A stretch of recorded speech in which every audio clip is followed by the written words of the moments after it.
Let's mix some pop punk drums. I will walk you through how I mix the drums to this song.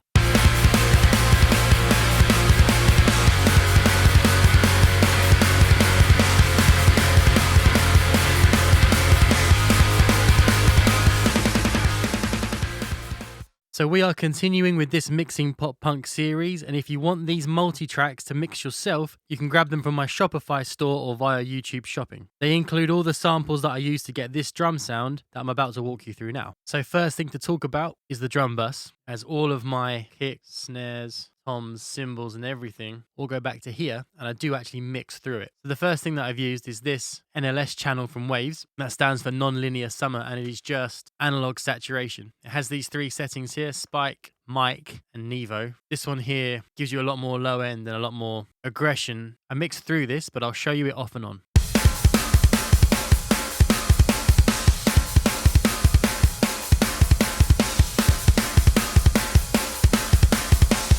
So a bit of vibe, energy, pushes the mix forward a little bit, but you don't want to hear that too much because it's saturation. You just want to get the vibe from it, and the character gives you a more analog feel when you work in the box. Then that goes into the Townhouse compressor here. This is a really great plugin from Plugin Alliance, but it's modeled on the same stuff that the Waves SSL comp is modeled on. There's loads of these SSL style compressors out there. This is my favorite, but it is pricey. And I've set this to only a ratio of 2:1, the slowest attack and the fastest release, because I want all the transient to come through and I want the compressor to slam back and really get some punch in there. I'll A/B this for you as well.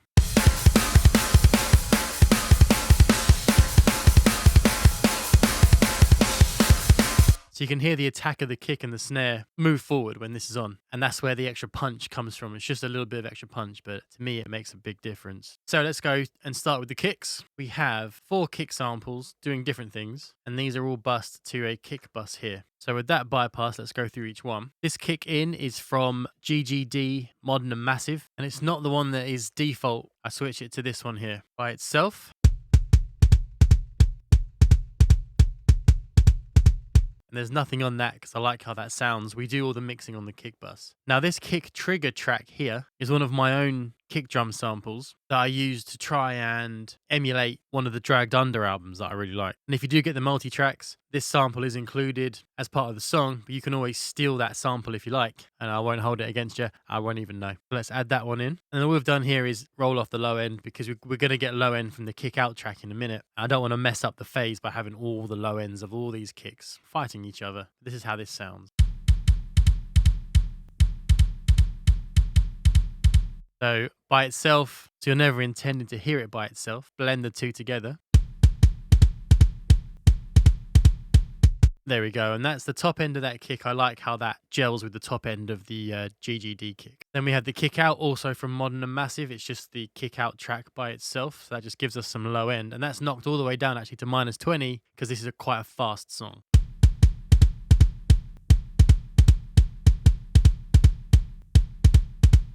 So the very slightest bit of sub there coming in when that's there. More noticeable on headphones and, big speaker systems. And then finally, kick 4. This is from this plugin here, Drumforge, and it is this kick here, kick 4. This is quite a clicky kick, but I just love the attack for fast stuff. So that's why I've brought this one in there as well. And this is what kick 4 gives us.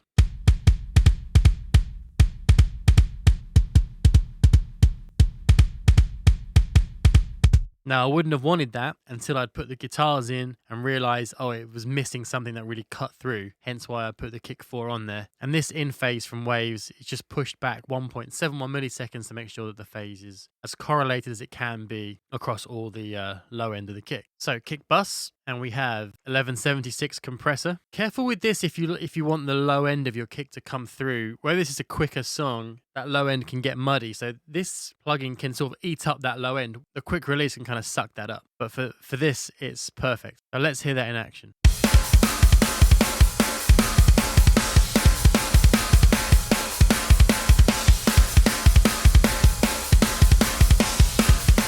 You can listen past the slight volume jump. You can hear the extra punch you get from this with the fast release, slow attack. And it alters the state of the top end of the kick too. So a much more pleasing one to my ears, and that suits pop punk a little better. And that goes into the SSL channel from Waves. I used to boost 8K on this, but I just find that that was making my kicks really thin and really clicky. If you're doing metal, then the 8K boost is where it's at, but not for this stuff. So the only boost I'm doing is down here, 60 hertz and 0.8 decibels, because we've already got all the samples were chosen specifically to make a kick sound. So the EQ is not that necessary. I just will push the low end because I want to get as much as I can before it starts to get muddy. So I'll just knock it up here until I can't anymore, basically. And the bell is pushed in there, so it's not a shelf, it's just a bump at 60 hertz, and then rolled off everything below 40 with the gentle curves that you get with this plugin. And then some EQ with Pro Q3, the tiniest little bump here, most likely after the mastering chain went on, so that you can push as much low end as you can, and if there's any problem areas you can bring them down so you can still get it loud and get as much low end in there as you want. And then I always cut around 3K on kicks because it just sounds so horrible, and I'll show you what that is now.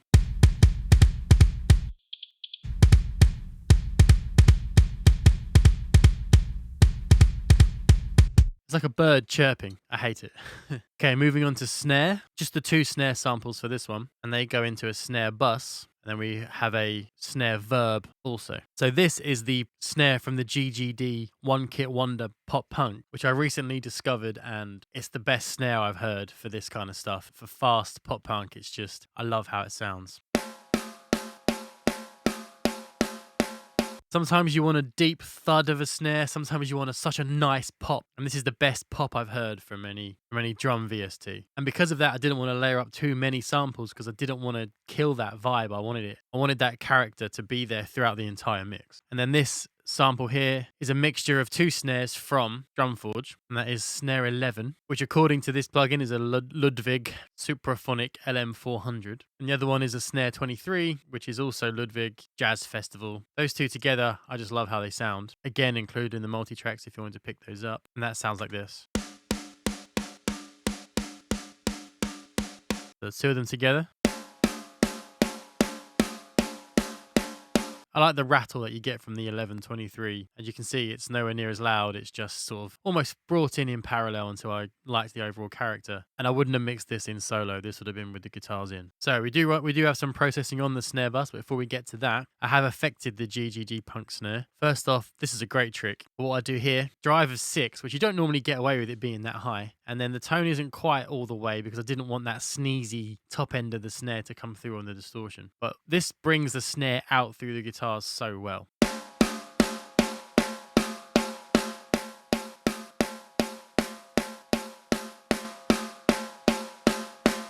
And that's why I love it. It's like a volume boost without having to push the fader and clip it. You've got so much attack in that snare that you can get away with a bit of distortion without it ruining the punch. It just gets it louder, brings it forward, and it just gets it through all the instruments. And that's why the intro of this song, I really love how the snare sounds because I was able to bring it forward. Next up, we have this API EQ from Waves. Any EQ is fine, but I've just seen Chris Crummett use this, and he mixed Sleeping with Sirens using this on the drums. So I thought, well, I'm going to do that too. And it is just a 7K boost, 4 decibels, and then some 1K punch, 4 decibels also. And we've brought back some 100. It's below the 200 punch area of the snare anyway. We should point out here that I've pulled the gain back a little bit because obviously that all adds to the level. And then I'll do this sometimes on programmed drums, is to get the sustain out a little bit because they can be very attack heavy, which is great. But sometimes you want it just to decay a little slower. So I've just pushed some sustain. This is just a transient designer from Plugin Alliance. You can use built-in ones with the DAW, just get the sustain up. So let's hear some before and after. This is the EQ off and then on.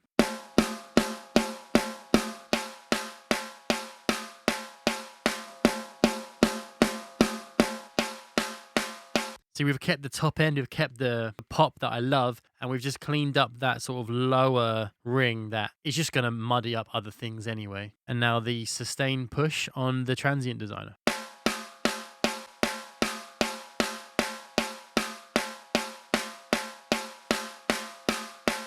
Get a bit more of that sizzle and decay. Nothing too drastic. Nothing on the Drumforge snare. Now let's go through the snare bus. So first up, some tape saturation. Often the attack of snares is really, really overly clear in digital. This just takes the edge off in the same way that analog would. So let's before and after this.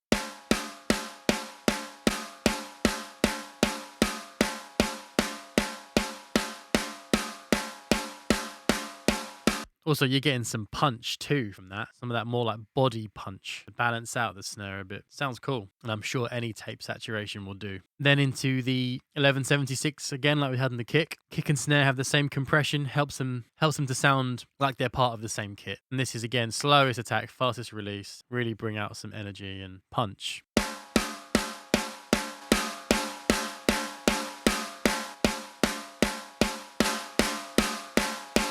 You can really hear that on the transient of the snare there. Important to do this with the guitars, obviously, so that you make sure it's coming through the guitars and you have enough punch. And you're not shying away from a move like that. It does sound drastic. And then some EQ, a little bump at just under 1500. That's for some body. If your snare sounds a little thin like this one clearly was.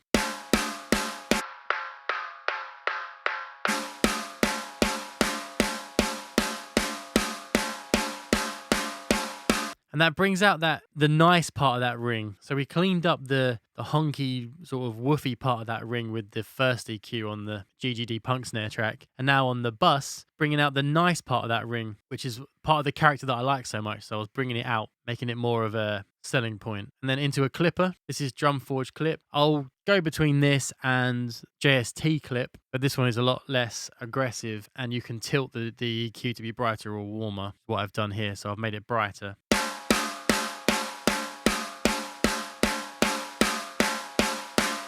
So you can see I'm really working on the aggression of this snare with the compression, with the clipper, bringing the nice part of the ring out, actually pushing that nice part of the ring into the clipper as we had the EQ first, and then following it up with some air bands because with everything in, it would have sounded flat. I wanted to give it some air, give it some presence and bring it up a little bit. I'll start with it off and bring it in.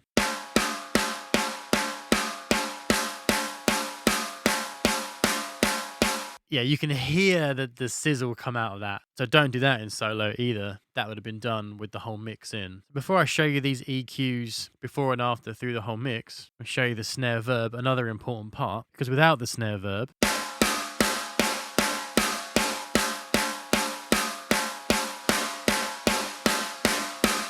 it doesn't quite sound as lively. And in the mix, that's super important. So that is from the snare bus, going to an aux track where we have Valhalla Room, large chamber, medium gate. So a gated reverb is just where it cuts off before the tail. So it's like a shunt of a reverb. And then to really bring this out, I've smashed it with the most aggressive compressor I know, which is gain reduction. Yes, there's a gain reduction too. I haven't bought it. But this, if you just want to smash something in someone's face, this is the compressor you want. Crazy aggressive. Let me show you it off and on.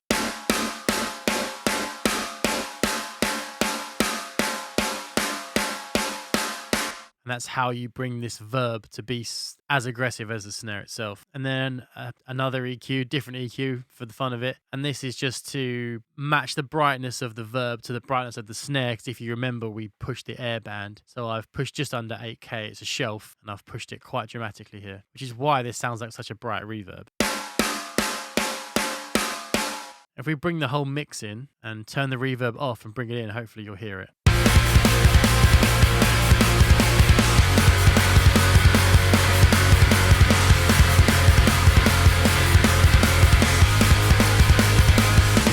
It isn't the easiest to hear through the whole mix, but so much of the character is that verb, and it's bright. The snare gets duller when the verb is muted. So let's hear the snare without its mixing. Hopefully we can hear a good difference.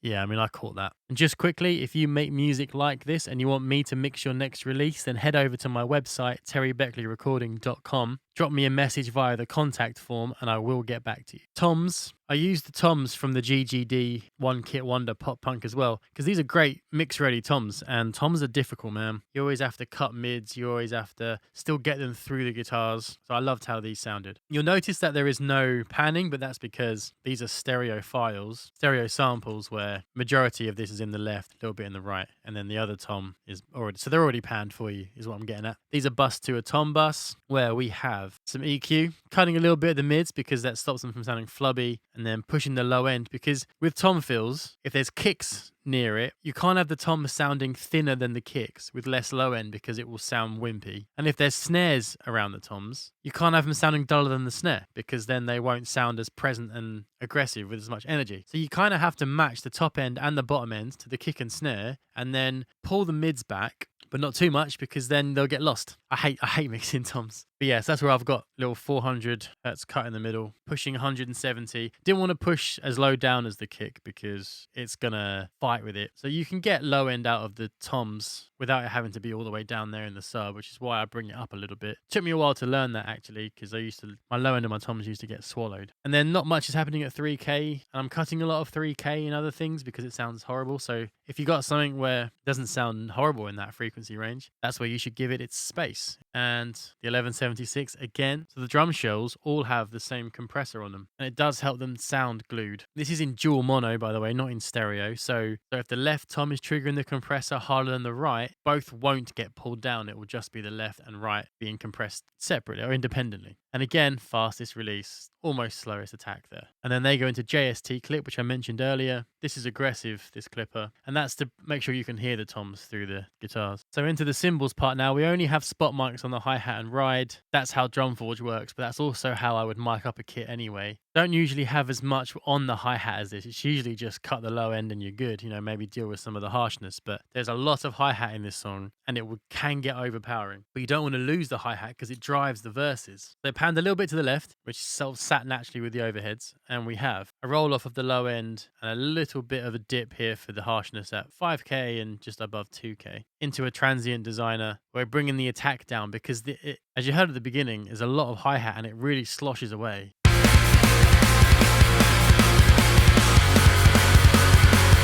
Can get a little crazy. And then run that into a compressor again to sort of still try and deal with that initial transient of the hi-hat, but fast release because you want the energy there. And then that goes into some tape saturation, and that is for analog vibe. When you can pepper in a bit of saturation everywhere, it does help your mixes. All that sort of character is there as much as it can be. And then that goes into soothe for some extra harshness. Here it's just dealing with the way that the hi-hat can compete with the vocals in the verses of this song. So watch out for that if you do grab the multi-tracks and mix along. So ride, nothing on the ride because the ride sample is so good from Drumforge, which is where I got these cymbals from as well. Overheads. Now, like I keep saying, the Drumforge cymbals sound so nice, you don't have to do that much to them. So I normally just put soothe on them, and it deals with the harshness and it tames them a little bit so that they don't go crazy in the mastering and all that stuff. But you'll notice I've got track spacer on here. And what that's doing is when the hi-hat is in, it's ducking the left side of the overheads because all that hi-hat was adding up. There was too much hi-hat. So I didn't want to lose the hi-hat vibe I had from the close mic. So that's why we are ducking 32% of the left channel of the overheads when the hi-hat is in.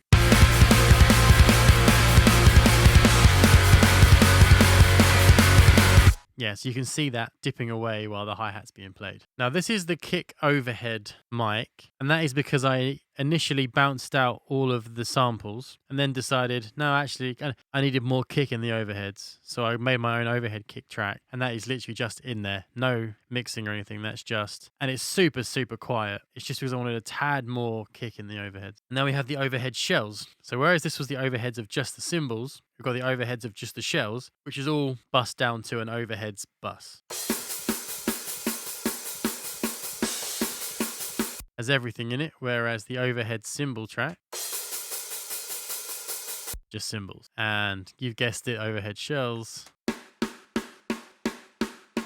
Just that. So onto rooms. These will all be bussed to a room bus here, but I have my cymbal rooms and my shell rooms bounced out separately also. So this is the cymbal room. Sloshy and blurry because it's a room track, so that's good because you want the addition of the rooms puts your drum kit into its own, so that all the drums are in the same space, so you don't sound like you've got a kick from GGD and a snare from a different GGD kit and cymbals from a different sampler. Makes them sound like they're all one kit. So we have the room shells. A tiny bit of EQ on there, just pulling those mids out because that's where the honkiness is of that, and it will affect your snare sound if you have too much going on. And then we have the kick room because again, I said the kicks I had to go in and add the kick room and kick overhead. And then we have the SSD room, which is just the kick and snare run through this free plugin, which I would highly recommend. And that's Steven Slate drums. It's completely free. And all I've done is use the dry and tight kit, but everything is muted apart from these 2 room tracks here, which I would have soloed and bounced out. And it's such a clean room that it really adds a good ambience to this kind of music that I really like. And it counteracts the washiness of the other rooms. And so what I've done here, so I could really trash up the rooms, but leave that clean SSD room without trashing it up. These 3 rooms all go to my room bus, whereas the SSD room goes straight to the drum bus. So this doesn't affect the SSD track. So on the rooms, we've got track spacer first up, and we are dipping out the snare there. So whenever the snare is hitting from the close mic of the snare, it's going to duck the rooms only in this frequency here, which is 180 hertz up to 3.5K, because I didn't want this snare. The more I sort of distort these rooms, I don't want that to mess with the snare sound. So that's why when the snare hits, these rooms get ducked. And it also helps with the punch of the snare too. Then into some EQ, where as you distort these rooms and compress them and give them some cool aggression, obviously you're going to have problems. So you're pulling out some of that muddiness, definitely pulling back the low end. Then you've got the sort of honkiness that you can get here, 500 hertz, a bit more of that mid-range honk at 800, and then pulling the top end down because we've got the overheads for that. So we don't want the rooms and the overheads to be like adding up and fighting in that area. So you can duck the room top end underneath the overheads by doing a shelf like this. Then into some compression. This is the blue stripe this time. It's a bit more aggressive, I find, than the black one. And we're really slamming it here. Look how much I've got that input pushed up. And again, slowest attack, fastest release, because we're smashing these rooms. And then once you've got that crazy transient stuff going on, you can slice the transient off to get some more aggression and energy out of it with a clipper. That's what I'm doing here with JST Clip. Quite aggressive here. And then even more distortion, well, saturation. We've got Decapitator, which got on the Neve setting here, I believe, and pushed quite high as well. Look at that, above 6 on the drive. So this is going to sound kind of crazy, but this is what it sounds like.